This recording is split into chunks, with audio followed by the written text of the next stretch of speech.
Welcome to Symbol and Story. Today we're talking about Marigolds by Eugenia Collier. Let's listen to a small excerpt from the story's introduction and get a general idea of what we are dealing with. When I think of the hometown of my youth, all that I seem to remember is dust. The brown, crumbly dust of late summer. Arid, sterile dust that gets into the eyes and makes them water, gets into the throat and between the toes of bare brown feet.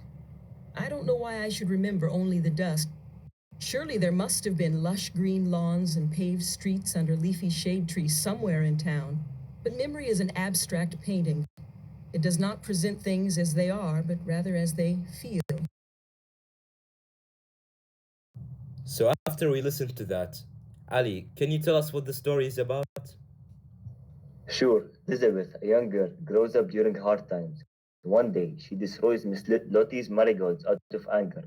Later, she realizes they were a symbol of hope and she starts to see the world differently. Let's start with memory. How does Elizabeth's view change? As a child, she didn't understand the marigolds. When she grows up, she sees they were important to Miss Lottie. What about family struggles? Elizabeth's dad feels hopeless because he can't provide for his family. Seeing this upsets her, and she takes her anger out on the flowers. And childhood?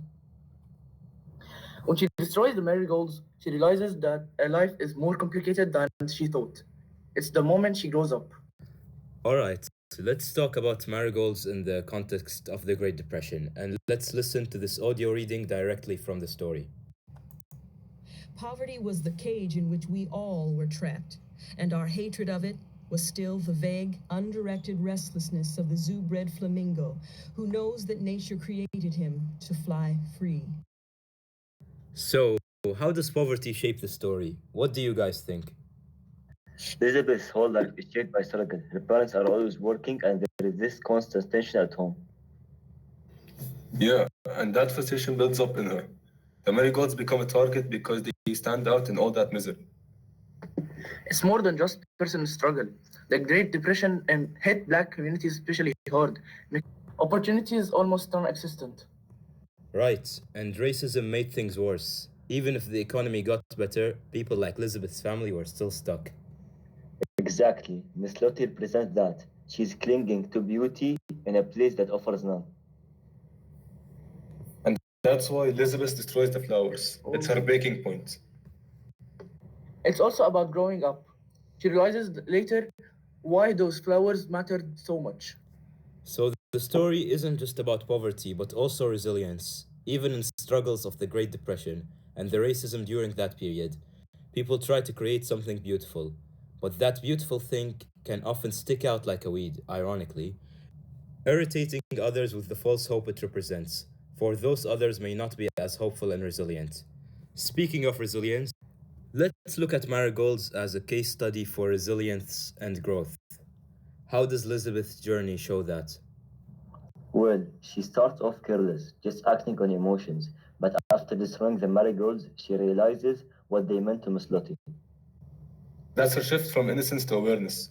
She understands suffering beyond her own and sees the weight of her actions on others in her community. Exactly, and this excerpt from the story describes that perfectly. Innocence involves an unseeing acceptance of things at face value and ignorance of the area below the surface. In that humiliating moment, I looked beyond myself and into the depths of another person. This was the beginning of compassion, and one cannot have both compassion and innocence. Yeah, Elizabeth herself put it pretty nicely. It's a painful but necessary lesson. Growth comes from realizing that world isn't just about you. It's about how you affect others. And that ties to resilience. Miss Lottie kept planting flowers despite her own struggles. That's a lesson Elizabeth carries into adulthood. It's why literature matters. Stories like this show the emotional side of poverty, how it shapes the lives of people. Yeah, it makes social issues personal. You don't just see poverty, you feel it through Elizabeth's frustration and regret. Miss Lottie is clearly not a villain, but neither is Elizabeth. Both of them are lost souls in an ocean of suffering, trying to cling on to whatever hope they can find. And that's the beauty of this story. You obviously can't blame Miss Lottie for planting flowers, but you can't necessarily condemn a young child going through horrible conditions for destroying them. But you have to understand that poverty and society don't care about your struggles. A child or not, you shouldn't let your inner struggles affect the people around you.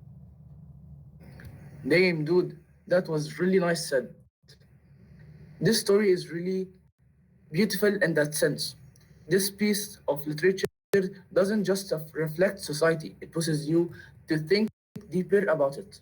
Okay, now on to one of our final discussion points. Why does marigold still matter today? How do its themes show up in our world?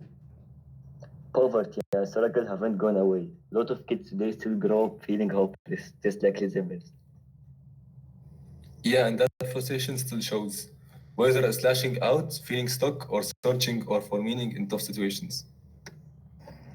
And resilience is still key. People find ways to push through, like Miss Lottie with her flowers, even when the odds are against them. And the shift from innocence to awareness, that's universal. We all at a point where we see the words unfairness for the first time and we just have to accept it. Actually, I think social media makes that happen even faster. Kids today learn about injustice way younger than Elizabeth did. But just like in marigolds, awareness can lead to action, helping others, speaking out, or just understanding struggles beyond your own. So the story isn't just history, it's a mirror. It still challenges how we think about struggle, growth, and resilience today. And that's a wrap on our discussion of Marigolds by Eugenia Collier. We touched on themes like the loss of innocence, personal growth, and the beauty of hope in tough times. It's really about how life struggles shape us, often in ways we don't realize at first. Definitely.